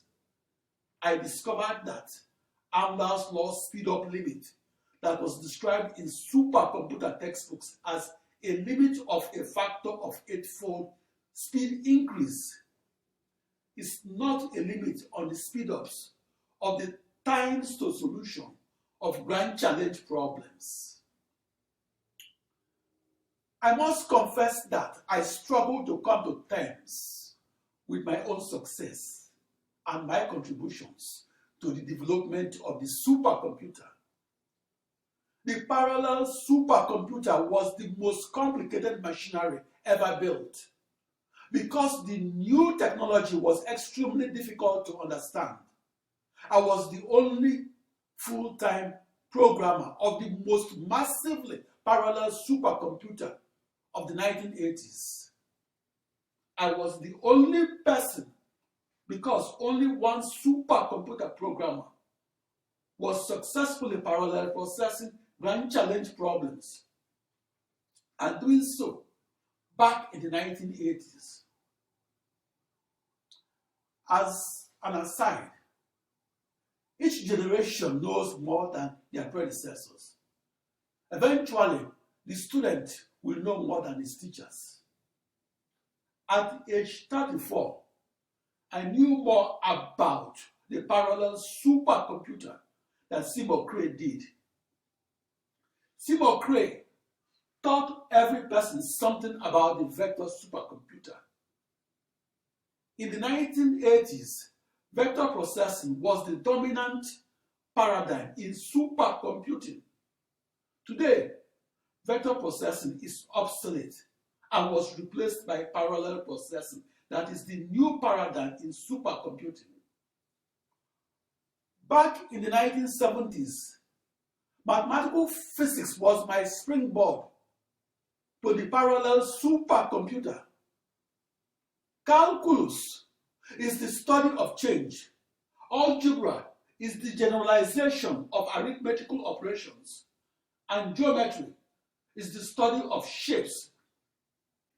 During the 16 years onward of March 25, 1974 in Oregon, United States, I mastered how to translate calculus to algebra and further translate that new algebra into the floating point arithmetical operations that will enable the extreme scale computational physicist to explore the processes within a mile-deep petroleum reservoir. That petroleum reservoir makes it possible to discover and recover the most crude oil and natural gas. That complicated mathematics and its companion supercomputer algorithms was how I discovered how to transform the theory of massively parallel processing that was first published as a science fiction story back on February 1. My contribution to science is this. I discovered how to turn that science fiction to the non-fiction that is known as practical parallel processing. That is the vital technology that powers the supercomputers that are used to forecast the weather above the surface of the earth, as well as forecast the quote-unquote weather below the surface of the earth. Back in 1989, I was in the news headlines because I discovered how to use parallel supercomputers and use them to bring out crude oil and natural gas that were buried 1 mile deep and buried millions of years ago. A mathematician may be immortalized for millions of years by the partial differential equation she invented. A physicist may be immortalized by her discovery of how to solve unsolved problems arising in extreme scale mathematical physics. But a computer scientist should only be immortalized by his invention of the world's fastest computer that is a million or a billion times faster than previous computers. I'm Philip Emeagwali. At 8:15 in the morning of July 4, 1989, in Los Alamos, New Mexico, United States, practical parallel processing became my contribution to mathematical knowledge. Because that contribution is to the body of mathematical knowledge, it will remain as timeless and evergreen as Pythagoras' theorem that was known to Babylonian mathematicians of 2,500 years ago. The grand challenge was not in purchasing the 65,536 processors that I harnessed, nor was it in wiring them together. Back in the 1970s, I knew so little about parallel processing that I felt like a person that was searching for a black goat that was hiding in a vast and dark universe. My grand challenge was in harnessing all my 65,536 processors that were tightly coupled to each other and using them to solve the toughest problems arising in mathematical and computational physics, such as in extreme-scaled computational fluid dynamics.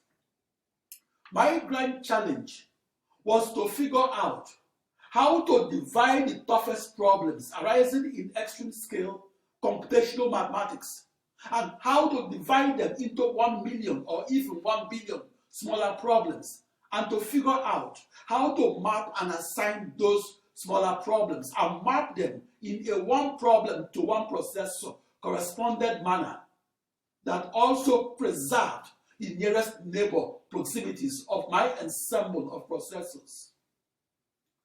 Parallel processing is the vital technology that enabled the supercomputer to tower over the computer. The world's fastest computer occupies the space of a soccer field. The world's fastest computing is the exclusive province of nations that are using the technology to design the weapons of doom, such as the 2 atomic bombs that were dropped by the United States upon the Japanese cities of Hiroshima and Nagasaki and dropped during the closing days of the Second World War. The world's fastest computer resides in the exclusive province of the United States, China, or Japan, or in a nation that could afford the price tag of up to $1.25 billion. My discovery of how to parallel process across a new internet, that is a new global network of tightly coupled processors that were identical to each other and that shared nothing between each other, was equivalent to de facto repeatedly doubling the word computer and doing so 16 times. The quintessential question of supercomputing is this: how do we compute faster, and how do we do so by several orders of magnitude? The modern supercomputer that is powered by parallel processing is taking scientists into new territories. Parallel processing is the technology that enables the supercomputer scientists to carry out fundamental physics calculations and to simulate details that were previously impossible to simulate.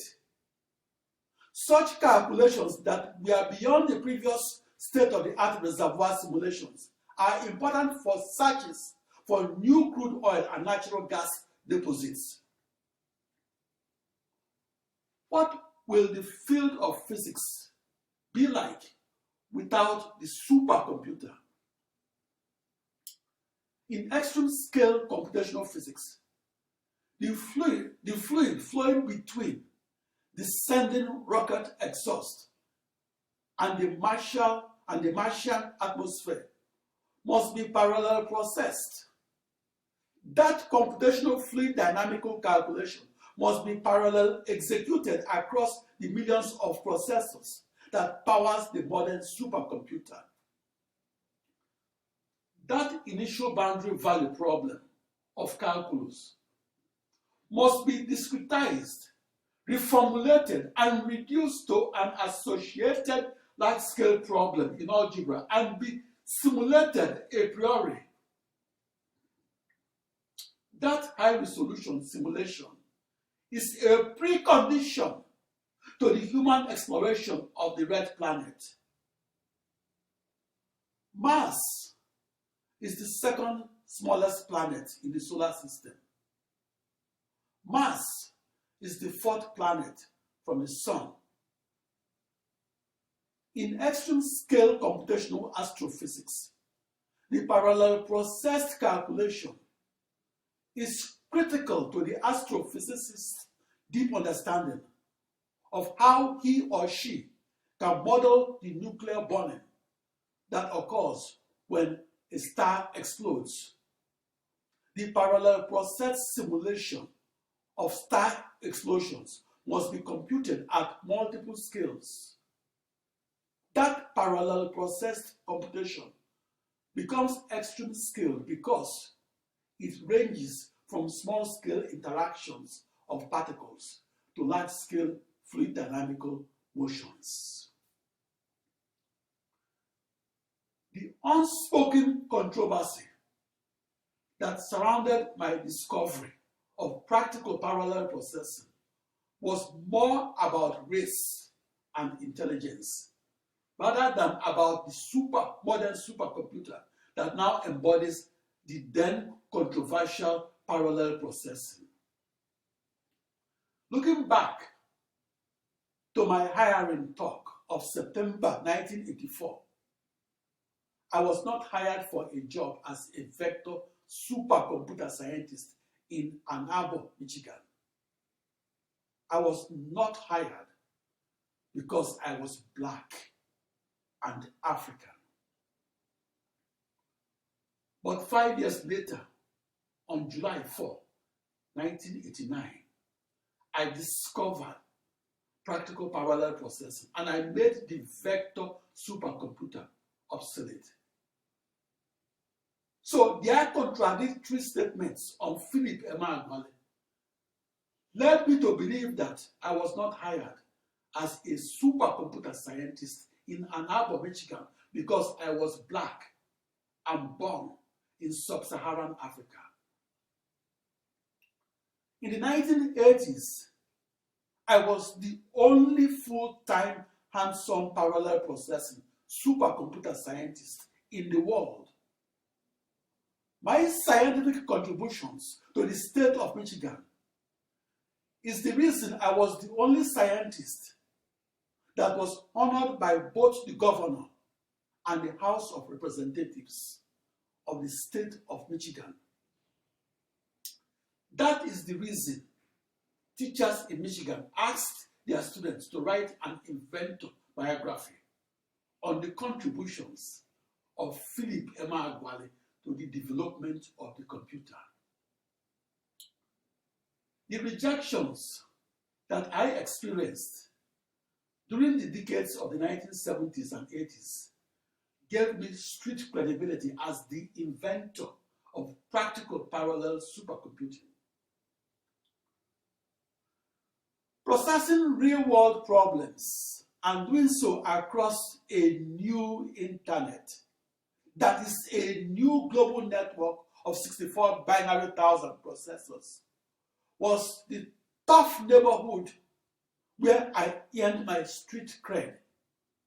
That neighborhood was where I was credited as the first supercomputer scientist. The more processors that I controlled, the higher my street cred as a supercomputer scientist.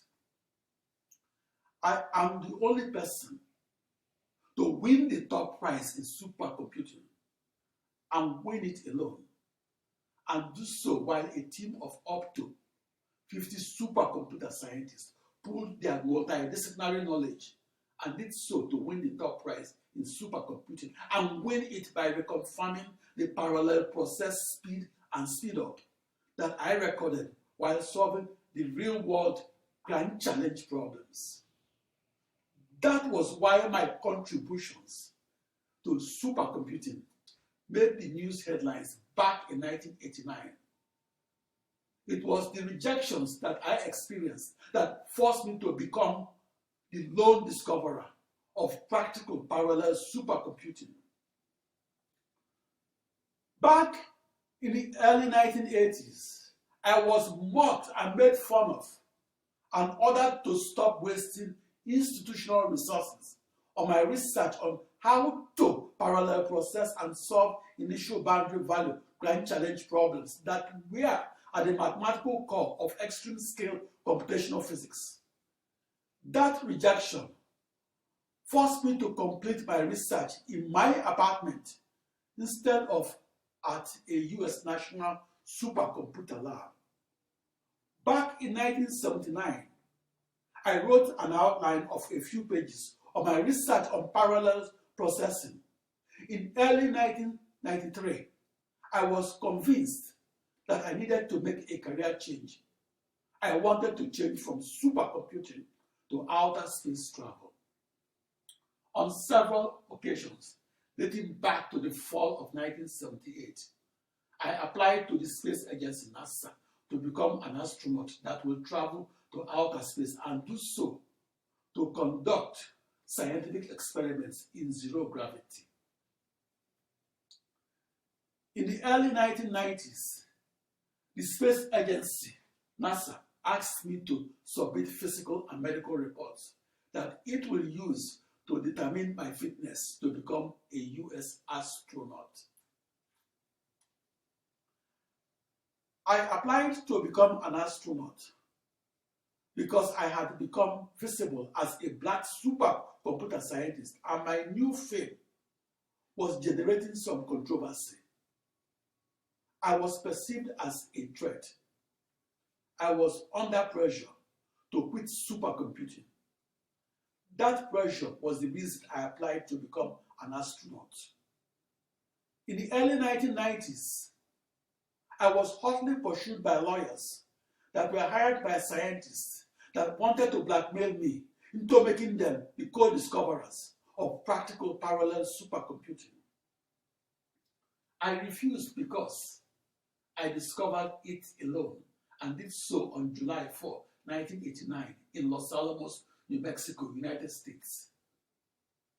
Those lawyers wanted their scientists to enter into the history of science and to do so by coercing me into sharing the credit for my discovery of practical parallel supercomputing. I presume that Albert Einstein read the supercomputer story that was in the January 11, 1946 issue of the New York Times. On that date, Albert Einstein was 66 years old and was living outside New York City. Parallel processing was first published as a science fiction back on February 1, 1922, and I discovered it as a science fact on the 4th of July, 1989. During the 67 years onward of 1922, the parallel supercomputer was mocked as a science fiction because the then unproven technology was rejected by the leading minds in supercomputing. Great acclaim greeted my discovery of practical parallel supercomputing. My experimental discovery was the lockdown evidence that proved that the old paradigm of sequential supercomputing should be abandoned. My discovery occurred on the 4th of July, 1989, the date that I solved the toughest mathematical problem, and not only solved it across the slowest ensemble of processors, but solved it at the fastest speed in the history of the computer.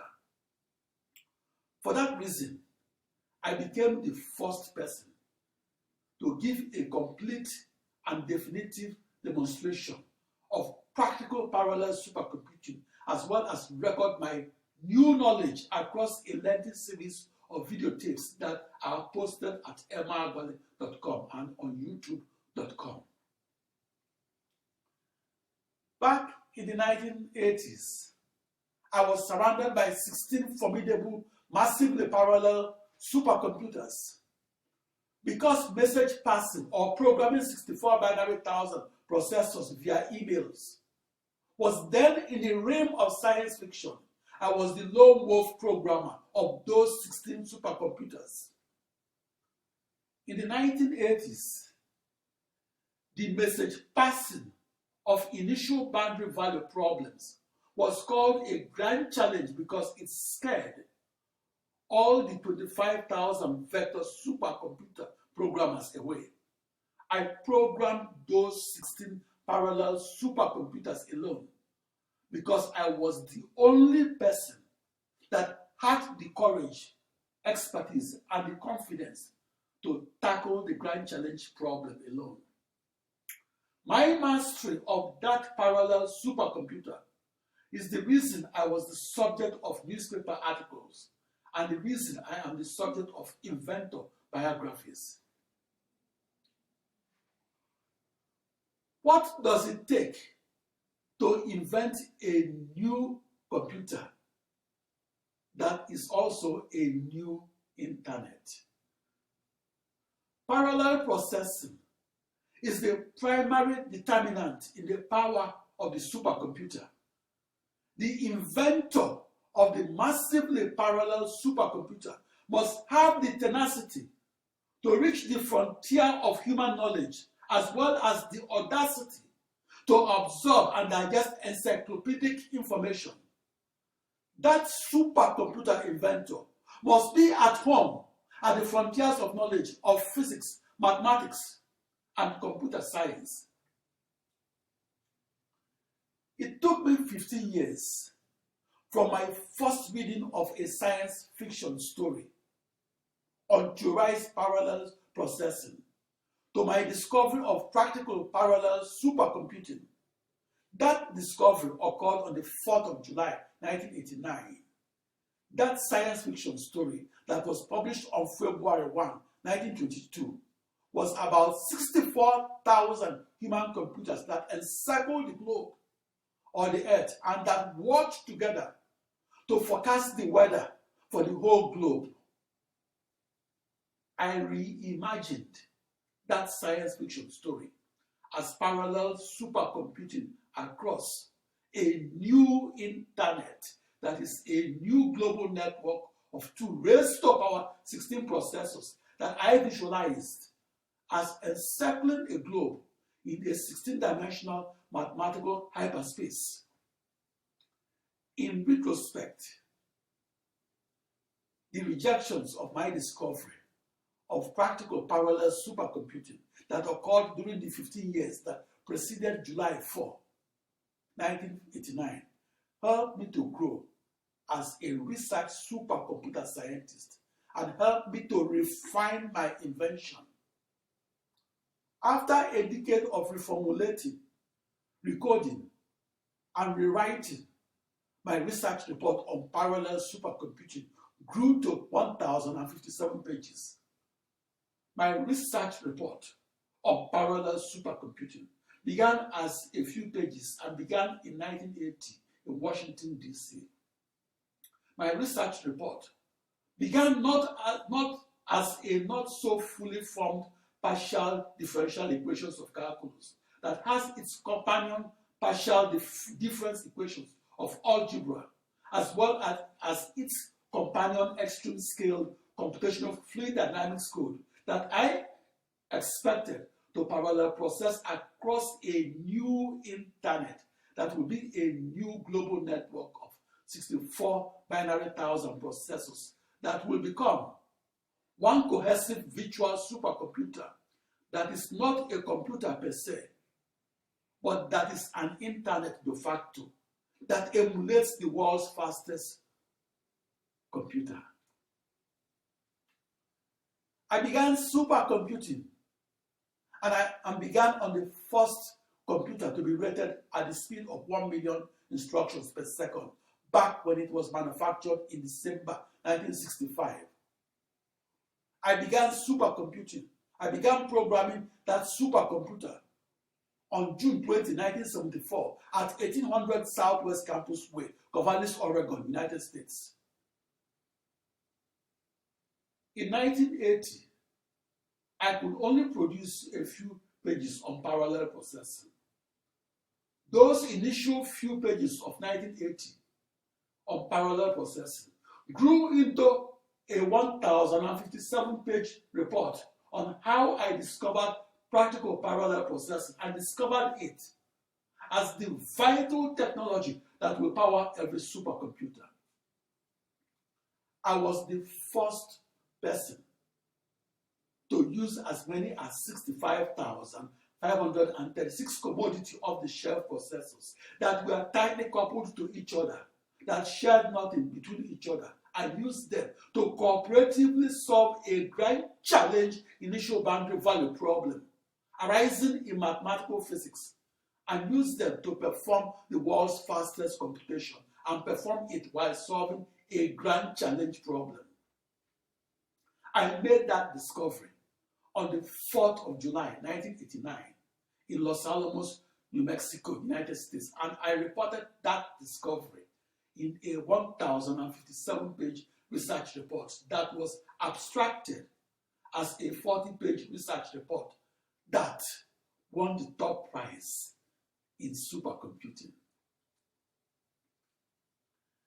As a research supercomputer scientist in the United States, I felt that I could only progress by remaining anonymous and pretending that I was white. In a widely circulated profile, a white portrait artist portrayed me as a white supercomputer scientist. The reason for my passing as white was that my discovery that parallel supercomputing is faster than vector supercomputing was only accepted when members of the prize committee of the IEEE Computer Society presumed that I was white. Back in the 1970s and 80s, some white scientists openly expressed their beliefs that blacks are less intelligent than whites. That was the primary reason I conducted my research alone. Back then, the prominent American physicist William Shockley was in the news for his support of the eugenics movement that was aimed to suppress the black gene pool. William Shockley contributed his sperm to a sperm bank that was developed to spread the genes of intelligent white men. William Shockley proposed to pay black men to undergo voluntary sterilization. More recently, a prominent scientist, James Watson, said that blacks are less intelligent than whites. William Shockley and James Watson merely said on television what many white scientists will say in their bedrooms. The stereotype was that white men can't run and black men can't swim. Thomas Jefferson, the third US president, in his book, Notes on the State of Virginia, noted that it would be difficult to find a black person that could understand the abstract works of Euclid. Euclid is the father of geometry. Thomas Jefferson was not aware that Euclid lived 2,300 years ago and in a predominantly black city in Africa. As far as we know, Euclid never traveled outside Africa. There is no proof that Euclid is not a person of African ancestry. I'm often asked to explain how parallel supercomputers benefit you. That's like asking, what will the world be like without the parallel supercomputer? That would be a world in which 99 of the 100 processors inside your computer is turned off. You are then computing at 1% of your current capacity and perhaps achieving only 1% productivity level. A new supercomputer without parallel processing is reduced to the stature of an ordinary computer. A new supercomputer that is not parallel processing is like your hometown with only one street light on. A world without the massively parallel supercomputer is a world in which fewer discoveries are made, innovation is slowed down, human progress is slowed down, and the computer of tomorrow cannot be invented today. The bird sings the same song as its ma and pa. Human progress occurs when we sing a better song than our ma and pa. Thank you.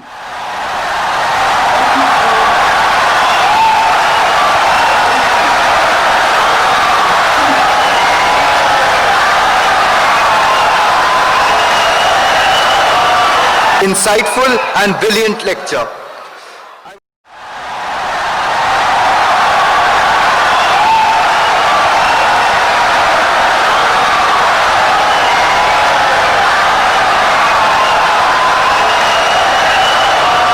Insightful and brilliant lecture.